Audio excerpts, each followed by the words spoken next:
Hello guys, ईपीएससी update इनको YouTube channel को subscribe करिए, शेयर कीजिए और लाइक कीजिए।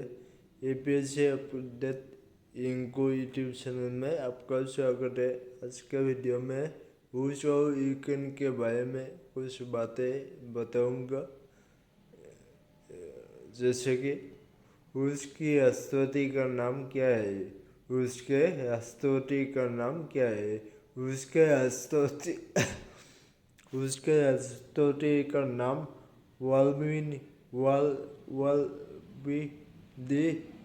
पुतिन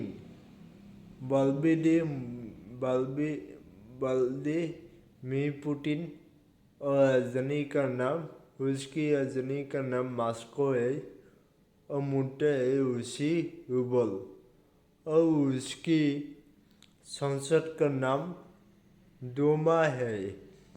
उसकी संसद का नाम दूमा है।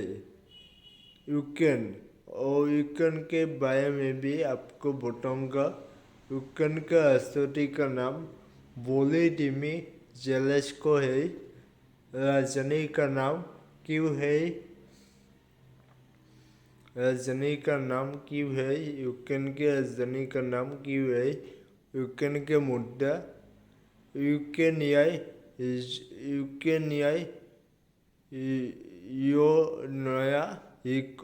नया है और यूक्रेन के संसद का नाम बोबोना राडा ऑफ यूक्रेन है। आज के वीडियो के लिए इतना ही। Thank you so much. जरूर सब्सक्राइब करना चैनल को। Thank you.